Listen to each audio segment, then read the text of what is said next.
नमस्ते। पिछली बार हम लोगों ने बात की इसकी कि जो हुआ क्या ये सब डिसाइडेड था, और माँ ने हम लोगों को बताया बड़े सुंदर ढंग से, माँ बच्चे की उंगली पकड़ के, ये तो हो गया, अब आगे तुमको इससे क्या करना है, कैसे समझना है, कैसे उठना है, कैसे आगे बढ़ना है, कैसे कॉन्शियस होना है, ये सारी बात उन्होंने समझाई। अब उनसे प्रश्न पूछा जा रहा है, वो एक थोड़ा फिलोसॉफिकल क्वेश्चन है। Is the time also of an occurrence arranged in the divine plan of things? माँ ने कहा था एक लेवल पर, हाईएस्ट लेवल पर वो जाना था आपको, इससे सुप्रीम प्लान में वो सारी चीजें हैं। इसके कई आयाम हैं, इस पर हम लोगों ने टॉक दी है, तो अभी हम इस पार्ट को टच कर रहे हैं इस एंगल से, जैसे माँ यहाँ पे बता रही हैं। इसी चीज को माँ ने कई जगह अलग अलग, क्योंकि कई प्रश्न उठते हैं कि फिर हम लोगों का क्या रोल है। जब तक हमारे अंदर स्वतंत्र इच्छा का भाव है तब तक हमको चुनाव करना है, ये बात बिल्कुल स्पष्ट होनी चाहिए। फ्री विल है कि नहीं, ये क्वेश्चन थ्योरेटिकल है। यदि हम चुनाव करते हैं कौन सा भोजन करेंगे, कौन सा वस्त्र पहनेंगे, कहाँ जाएंगे, कहाँ नहीं जाएंगे। लोग कई बार बोलते हैं ना कि माता जी जब बुलाएंगी तो आ जाएंगे। तो मैं ये पूछता हूँ, माता जी जब खाना देती हैं तब खाते हो? यदि नहीं तो ये मत कहो। यदि आप सर्व संकल्प सन्यासी हो गए हो, गीता में एक अवस्था है कंप्लीट सरेंडर, वो एक लंबी प्रोसेस है, तब आप उस प्रेरणा से अंदर में करते हो। तभी ये नहीं कि एक टिकट आ गया, अंदर में वो प्रेरणा के रूप में उठता है, then you go and do. क्योंकि आपका तो रोल है, आप अजगर जैसे नहीं बैठ जाओगे कि कोई टिकट दे देगा। अब दे देगा भगवान, कभी कभी वो भी कर देते हैं, पर दैट्स नॉट द आइडिया। सो स्वतंत्र इच्छा और all will and free will, ये प्रश्नों पे माँ श्री अरविंद ने बड़े बड़े स्पष्ट रूप से उत्तर दिए हैं। लेकिन यहाँ प्रश्न कुछ और है कि क्या समय भी कब क्या होगा यह भी निश्चित है। माँ कहती हैं all depends upon the plane from which one sees and speaks. अब तुलसीदास ने तो रामचरितमानस में लिख दिया, सबही नचावत राम गुसाई। अब वो रावण को भी वही नचा रहे, ये भी उन्होंने लिखा बड़ी सुंदर। रामायण में वो चौपाइयाँ हम लोग खोलते थे ना, वो आंसर पाने के लिए, before Savitri came into our hands, तो उसमें एक बड़ी इंटरेस्टिंग होती थी, हो ही है सो ही जो राम रचि राखा, को करी तर्क बढ़ा वही साखा। तो आपके मन में कोई दुविधा, आप आंसर चाह रहे हो, तो उसमें ये वाला आ गया। कहते यार डिस्कस करने का कोई पॉइंट नहीं है, एनालाइज करोगे ये होगा कि नहीं होगा, तुम करो जो तुमको उत्तम या उचित लगता है and leave the results in God hands.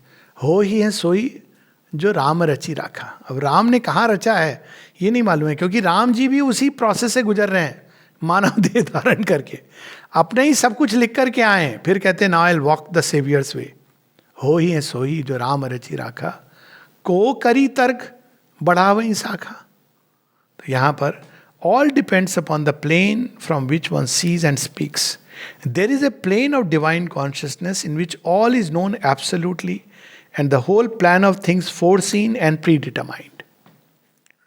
Shri Aurobindo के जीवन में इसका एक्चुअल लिविंग उदाहरण है। कुछ एक त्रिकालदर्शी ऋषियों के बारे में हम लोग जानते हैं, कॉमन चीज़ नहीं है ये, पर श्री अरविंद का तो हम लोग स्पष्ट रूप से जानते हैं। जब कोई उनसे मिलने आया था और श्री ने उसको बात बात में कहा, वजिर बाजीराव और क्या नाम दिया था उन्होंने, एक मराठा जनरल का नाम दिया था, ऐसी कहा अच्छा तो तुम आ गए। मजाक मजाक में उन्होंने, ऐसा लगा जैसे, कहते हैं सर मेरा ये नाम नहीं है। कहते हैं हाँ लेकिन तुम हो वही, क्या प्रमाण है इसका? तो श्री ने कहा अच्छा प्रमाण चाहिए, 20 वर्ष बाद वहीं पर तुम्हारी मृत्यु होगी जहां पर वो जनरल मरा था। 20 वर्षों बाद उसको हार्ट अटैक हुआ, दिल्ली के अस्पताल में एडमिट हुआ, जिसका नाम उसी जनरल के नाम पर है। सुना होगा ना आपने, हिंदूराव हॉस्पिटल। तो उसके भाई ने कहा याद आया, श्री अरविंद ने कहा था। तो एक प्लेन है जहां पर ये सब डिटरमाइंड है, और उसमें जाकर के व्यक्ति ये पूरा इसीलिए तो भगवान अधीर नहीं होते हैं, गिव अप नहीं करते, उनको पता है कहानी मैंने लिख दी है इसका तो होना ही होना है, सबका होना है। एक जगह लिखते हैं ना कि ऑल विल, कल ही हम लोग पढ़ जाते हैं, हिंदू धर्म की एक बात है कि all will eventually get release. Alice in Wonderland में इस चीज को कैसे कहा है, वो रेस हो रही है तो डोडो उसे कहते हैं कि हु हैज कम फर्स्ट, कहते हैं all have run the race, all have come first. So there is a plane of consciousness in which all is known absolutely and the whole plan of things foreseen and predetermined. That way of seeing lives in the highest reaches of the supramental. It is the Supreme's own vision. तो वो कहती कि ये केवल ये एक plane है, super mind के हाईएस्ट प्लेन में, वो क्रिएटर का प्लेन है, वहाँ सारी चीज़ें डिटरमाइंड हैं। But when we do not possess that consciousness, it is useless to speak in terms that hold good only in that region and are not our present effective way of seeing things. तो ये कहते ना कोई फर्क नहीं पड़ता, जो करूँगा मैं, जैसे करूँगा होएगा तो वही, ये सही नहीं है। आपका रोल जो है आपको करना है, क्योंकि इस भूमि जहाँ पर आप हो, अब अगर आप चाहोगे कि मैं नहीं करूँ तो भी आप कंपेल्ड हो जाओगे। यही चीज हम ट्रोजन वार में देखते हैं। एचलीस कहता है मैं नहीं लड़ूंगा। अब वहां तो कृष्ण जी थे नहीं, कोई बताने वाला उसको नहीं था, तू लड़ेगा, तेरी नियति है, लड़ेगा भी और मरेगा भी तू इसमें। वो कहता है नहीं लड़ूंगा मैं। अब घटनाक्रम ऐसे होते हैं कि अंत में वो लड़ता है, और लड़ता है तो बड़ा भयानक लड़ता है, और बाद में उसकी मृत्यु वहीं पर होती है। Is brought there. तो वही अर्जुन कहते हैं कि मैं नहीं लड़ूंगा अपने लोगों के विरुद्ध। तो श्री कृष्ण ये कहते हैं मिथ्याचार मत कर, तू अगर बैठ जाएगा ना तेरी प्रकृति तुझे प्रवृत्त करेगी लड़ने के लिए। तो अभी मैं बता रहा हूँ, ठीक से बता रहा हूँ, सही ढंग से तो जा, सही चेतना में जा। तो जिस स्थल पे हम हैं, हम ये एक्सक्यूज नहीं दे सकते कि ये जो भगवान को करना है वो करेंगे, उनकी मर्जी है। तो ये जो ट्रुथ्स होते हैं, प्रोफाउंड ट्रुथ्स, इनको कई बार हम अपने लेवल पर उतार करके, या तो जस्टिफाई करने के लिए या उसमें ट्विस्ट दे करके, तो इसका अर्थ ये नहीं होता कि किसी ने किसी को मार डाला। अच्छा, ये भी बड़ी इंटरेस्टिंग बात है। आप कितना भी सोच लो कि अच्छा ठीक है सब भगवान की मर्जी से होता है, आप नहीं कर सकते, नेचर का एक बंधन है। एक ईमानदार व्यक्ति बेईमान नहीं बन सकता। उसको आप बोल दो कि कोई फर्क नहीं पड़ता, भगवान ने सब डिसाइड किया है तो यहां से ये चीज उठा ले, नहीं कर सकता, because this is the beauty of creation. उसके पास एक बैंडविड्थ होगा चॉइसेस का। उसके पास चॉइस क्या होगी, नहीं करूंगा, बिल्कुल टच नहीं करूंगा, देखूंगा भी नहीं, अपने अंदर इस विचार को निर्मूल करूंगा। उसके अंदर दूसरी चॉइस होगी, उठा करके मैं भगवान को भेंट कर दूंगा। ऐसे भी लोग हैं जिन्होंने सट्टाबाजी में गए, कहा कि मैं जो जीतूंगा भगवान को भेंट कर दूंगा, सारा क्रश कर गया। तीसरा वो होगा, नहीं मैं ले करके इसको कोई गरीब के उसमें दे दूंगा। चौथा होगा, अरे भगवान ने दिया है, इतनी डिबेट क्या करनी, रख लो, दावत खा लूंगा, मैं दोस्त को भी खिला दूंगा। तो ये सारे आपके पास चॉइसेस के बैंडविड्थ आएंगे। तो उस चॉइसेस के उसके बैंडविड्थ के अंदर आप काम करोगे। तो माँ ये कह रही बड़े सुंदर ढंग से, for at a lower level of consciousness, मतलब आप ये नहीं कह सकते कि मैं कुछ चुनाव नहीं कर रहा हूं। कुछ चुनाव नहीं करना भी चुनाव है। कुछ दिन की बात है, कोई कह रहा था कि आपको हम कंप्लेंट किया था हमने इसके बारे में, किसी को समझा रहा था मैंने कि इन छोटी छोटी बातों में आप इसको इन्वॉल्व कर लेना, उसको ये ज़रूरी नहीं है। तो किसी ने मुझे कहा लेकिन आपको हम कुछ कहते हैं, आप तो भोलेनाथ की तरह कुछ एक्शन नहीं लेते हैं। तो मैंने कहा मेरा एक्शन नहीं लेना एक एक्शन है। तुमने समझा नहीं कि मैं एक्शन क्यों नहीं ले रहा हूँ, तो मैं अभी समझाता हूँ कि मैं एक्शन क्यों नहीं ले रहा हूँ। तो इसलिए मेरी भूल है कि आई डेंट एक्सप्लेन, लेकिन एक्शन नहीं लेना भी एक्शन होता है। तुम्हारे मन में ये भावना है कि मैं जैसा चाहता हूँ या चाहती हूँ वैसा ये एक्शन लें, तो वो एक्शन है। आई सेड ये तुम्हारी समस्या है, ये तुम्हारे मन में ये भावना है कि अगर वो एक्शन वैसा नहीं है जैसे तुम प्रेफर करते हो तो वो एक्शन नहीं है। ऐसे तुम्हें कैसे पता है कि ये एक्शन नहीं लेना भी एक एक्शन है। तो ये सारी चीज़ें हमारे सामने आती हैं। For at a lower level of consciousness nothing is realised और fixed before, all is in the process of making. Here there are no settled facts. There is only the play of possibilities. Out of the clash of possibilities is realise the thing that has to happen. Napoleon से किसी ने पूछा था, आप तो विश्वास करते हो फेट में. अंधविश्वास करता था वो भाग्य में, कि जो भाग्य चाहेगा वही होगा. किसी ने कहा कि तुम प्लानिंग क्यों करते हो इतनी अधिक? तो उसने उत्तर दिया, because it is फेटेड that I plan. It is part of the. अपना रोल तो करो ना. अब अर्जुन को जब उन्हें विश्व रूप दिखाया कि सबको मैंने मार दिया है, तो अर्जुन फिर क्या कहते हैं, आप मुझे ये आप ड्रामा के लिए क्यों कह रहे हो? आपने तो मार डाला है, अब क्या जरूरत है मेरे युद्ध करने की? उसी स्कीम ऑफ थिंग्स में you have a role. It's that's why it is called a play. शेरविंद एक जगह कहते हैं, it is a play and yet not a play. एक उस तरफ जाके देखो तो इट इज ए प्ले, पर इस तरफ आप देखोगे तो लगे ओ माय गॉड, ये कितना क्रूअल जोक है. पर उस पार से इट्स ए प्ले. तो it is a play, you play your role. जब आप, अंतर क्या होता है, जब आप जॉयफुली कॉन्शियसली रोल प्ले करते हो तो आपको डिलाइट होती है. आपको पता है कि मैं फुटबॉल खेल रहा हूं, मजा आ रहा है. जब आप कॉन्शियस नहीं हो, जब आपकी आंख है कि जीतूंगा तो मुझे इतने करोड़ मिलेंगे, हारूंगा तो ये होगा, जग हसाई होगी, मैं जीत हार थी नहीं ओरिजिनल प्लान में, विकास था.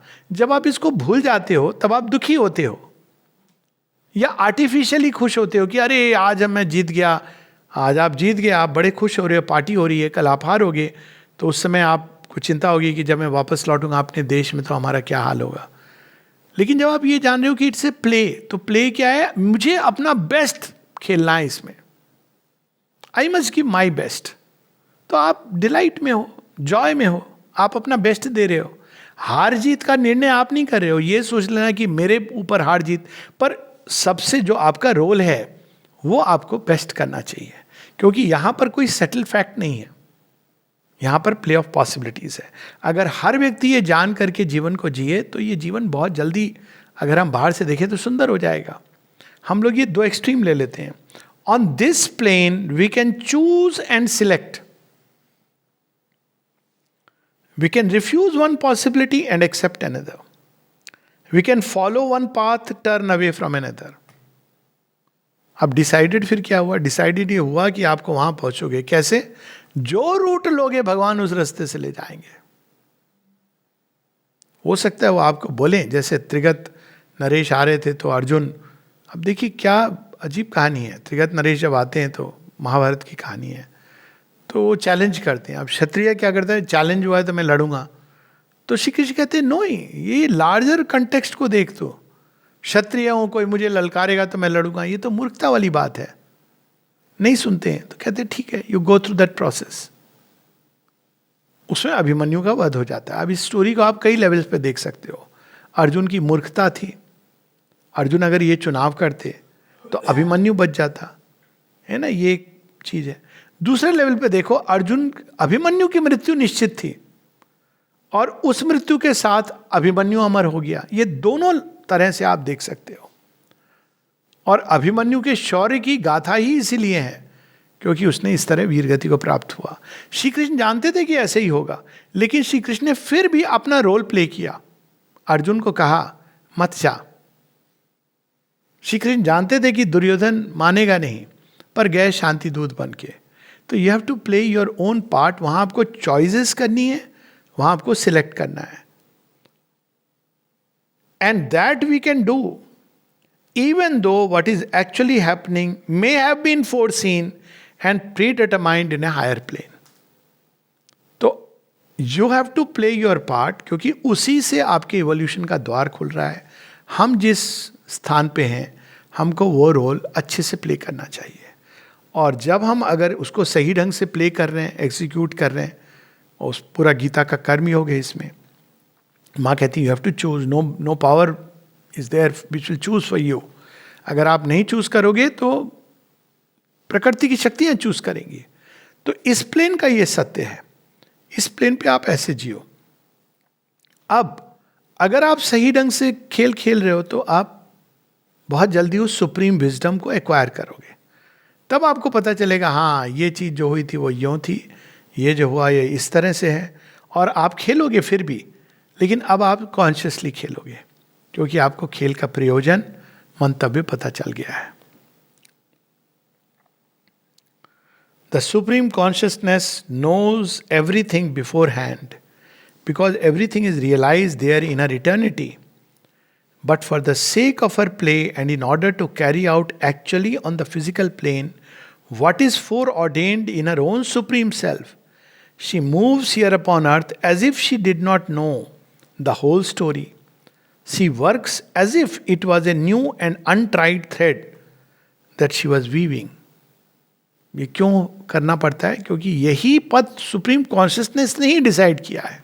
आप इसको इस तरह से देख लो कि इस खेल में अनसर्टेनिटी का जो भाव है, लोग घबराते हैं इससे, यही जरूरी है. तो उन्होंने ये खेल का नियम ही बना दिया कि धरती पर जब आओगे तो तुम्हारी इग्नोरेंस से प्रकाश की ओर यात्रा होगी, अनसर्टेनिटी से गुजरोगे, एरर से गुजरोगे. अब अगर आप इसको विजडम के पॉइंट ऑफ व्यू से देखो तो देखोगे yes it is natural. Growth of consciousness कैसे होगी धरती के ऊपर, पार्थिव जगत में? तो उन्होंने ये रूल ऑफ गेम बना दिया, if you want to call it a rule of game. लेकिन कभी भी सोल चाहे तो उस फ्रीडम में जाग सकती है. इसलिए यह भी सत्य है कि none is bound, none is free, none seeking to be free. तो आप किस चेतना की अवस्था से चीजों को देखते हो? तो माँ उच्चतम विजन भी बता रही हैं और हम सबको कैसे होना चाहिए वो भी बता रही हैं. हम सबका यहाँ का सत्य है तो उसको हमको पकड़ना चाहिए.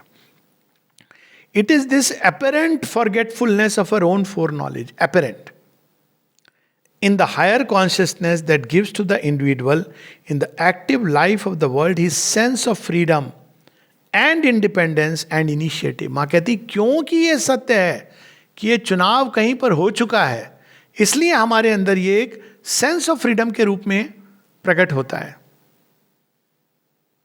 एक्चुअली यहां पर हम बंधन में हैं, लेकिन हमारे ही किसी सत्ता ने, इसीलिए हमारे कदम मुड़ जाते हैं, एज हम अपनी फ्रीडम में मुड़ गए.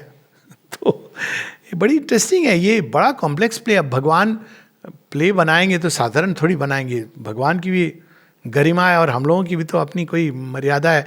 ऐसे हम थोड़ी कोई GI जो खेल खेल रहे हैं वो टेलीविजन के ऊपर.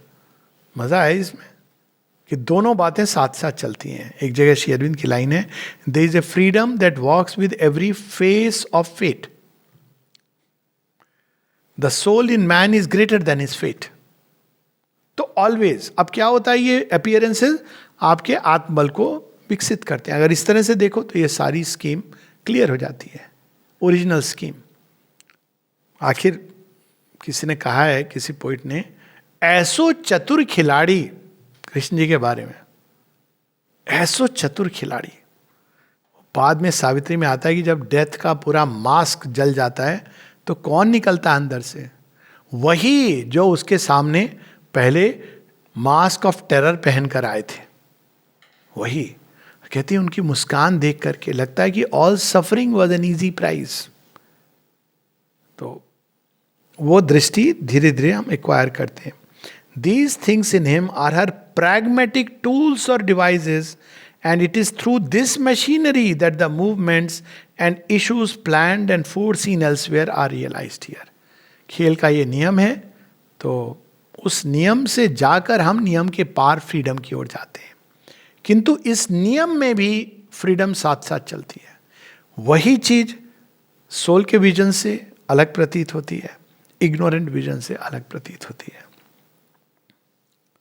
अब माँ यहाँ पर फाइनली बताती हैं, it may help you to understand if you take the example of an actor. ये उदाहरण कई बार आता है, जिंदगी एक रंगमंच है, हम खेल खेल रहे हैं. An actor knows the whole part he has to play. He has in his mind the exact sequence of what is to happen on the stage. पूरी स्क्रिप्ट पता है जो एक्टर वहां पर है. But when he is on the stage he has to appear as if he did not know anything. अगर उसको याद रहेगा, अरे ये तो मरने वाला नहीं है, अरे ये तो मेरा बड़ा अच्छा मित्र है, सामने विलेन बना है, तो वो जब करेगा भी तो उसके अंदर से भाव नहीं जागेगा. वो परफेक्शन आएगी ही नहीं उसकी एक्टिंग में, क्योंकि उसको पता है अरे हम तो दोनों दोस्त हैं. तो उस समय उसका जो भाव होना है वो बिल्कुल अलग होना है.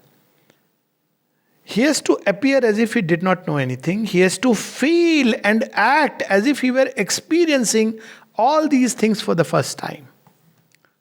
यही कलाकार की एक खासियत होती है कि वो इतना प्रभावशाली, ऐसे हुए विलेंस हुए भारतवर्ष में जो अपने निजी जीवन में बहुत अच्छे लोग थे, और ऐसे लोग हुए हैं जो हीरो का रोल प्ले करते हैं और बड़े निजी जीवन में विलेनस हैं।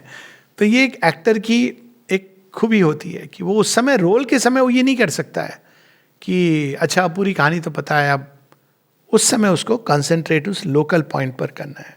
जैसे आपको ये पता है कि सब लोग एक हैं, डजंट मीन कि आप सामने, जब आपके सामने नागराज हैं खड़े हैं तो आप कहें हाँ हम सब एक हैं, आ जा तो मेरे गले लग जा।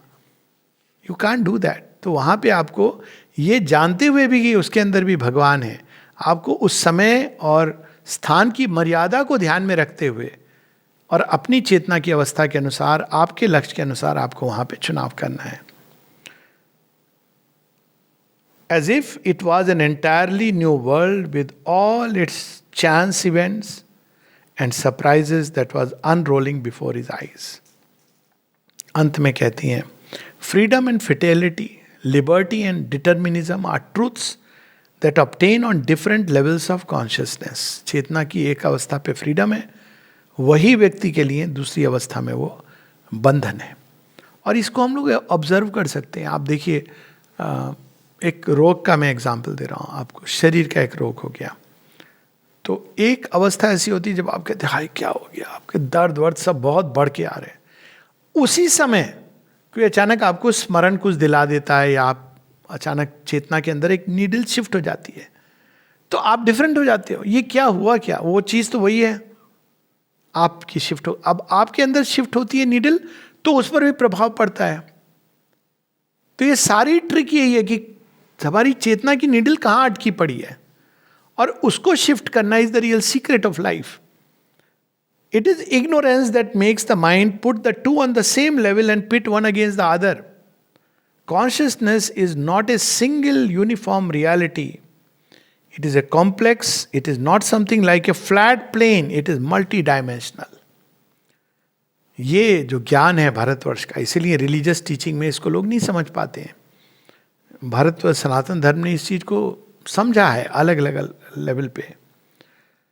On the highest height is the supreme and in the lowest depth is matter, and there is an infinite gradation of levels of consciousness between that lower depths and the highest height. In the plane of matter and on the level of the ordinary consciousness you are bound hand and foot. अब माता जी से किसी ने पूछा था कि यहाँ पे आप फिल्टर क्यों लगे हैं, डॉक्टर क्यों हैं आश्रम में, जब आप कहते हो कि सब अंदर से क्योर हो सकता है, फेथ क्योर करता है, ग्रेस क्योर करती है। तो माँ कहती है हाँ तुम लोग रह रहे हो उस चेतना में, यहां भी तुम लोग भौतिक चेतना में अधिकांश लोग जी रहे हैं, तो वो तो फट से बीमार हो जाएंगे क्योंकि उनका विश्वास इसी में है, बैक्टीरिया वायरस जर्म्स में। तो इसलिए साधारण मीन्स प्रोवाइड करने होते हैं। आपकी कॉन्शियसनेस शिफ्ट हो जाएगी तो जरूरी नहीं पड़ेगा, पर वो जेन्युइन शिफ्ट होनी चाहिए। ऐसी नहीं कि आपने एक मेंटल नियम बना लिया मैं दवाई नहीं लूंगा, लेकिन अंदर में ये लग रहा है लेकिन वो कोरोना तो रियल है, उसकी डेथ हो गई, ये हो गया, कुछ आपको ना हो जाए, ऐसे नहीं फिर होगा। ये दोहरी चाल नहीं चल सकते हैं। तो इस जगत में हम बाउंड हैं, a slave to the mechanism of nature. You are tied to the chain of karma, and there in that chain, whatever happens is rigorously the consequence of what has been done. There is an illusion of independent movement, but in fact, you repeat what all others do. But it need not be so. You can shift your place if you will, instead of being below, crushed in the machinery, or moved like a puppet. You can rise and look from above, and by changing your consciousness, you can even get hold of some handle to move apparently inevitable circumstance and change fixed conditions. तो ये माँ बता रही कि main चीज ये सब जो है, एक लेवल पर ऐसे दिखाई देती है चीज, दूसरे लेवल पर वैसे, और तुम्हारे हाथ में है इस नीडल को शिफ्ट करना। हम बाहर से सर्कमस्टांसेस को बदलने की चेष्टा करते हैं। सीक्रेट है कि आप अपनी नीडल को बदलो। Once you draw yourself up out of the whirlpool and stand high above, you see you are free. Free from all compulsions. Not only you are no longer a passive instrument, but you become an active agent. मतलब तब आप केवल अपने लिए नहीं, संसार के लिए आप चेंज का एक एजेंट बन जाते हो। This precisely is the aim of yoga, to get out of the cycle of karma into a divine movement. योग के द्वारा हम इस चेन से बाहर खड़े हो जाते हैं. जब आप चेन में बंधे हुए हो तो जैसे जैसे चेन हिल रही है आप भी हिल रहे हो. जब आप चेन के बाहर खड़े हो जाते हो तो आप पूरी चेन उठा के आप हिला सकते हो. ये अंतर है. और मुख्य चीज ये है कि आप चेन में बंधे रहना चाहते हो या उससे बाहर खड़े होना चाहते हो. अगर हम बंधे रहोगे तो आप ये नहीं कह सकते हो कि सब प्री डिटरमाइंड है. आप बंधे हो और आपको पुश करती जाएगी प्रकृति. और प्रयास ये करो कि आप योग के द्वारा इससे बाहर आ जाओ, अपनी चेतना को शिफ्ट करके. जब आप बाहर आ जाओगे तब आप डिस्कवर करोगे नो आई एम फ्री. और तब आप चेन को आर्बिट्रेरली नहीं करता है तब व्यक्ति को, कि जब वो फ्री हो जाता है तो डिवाइन विल के अनुसार काम करता है. जो आपके अंदर दैवी संकल्प होगा उसके अनुसार आप के कर्म की गति होगी और चुनाव होगा.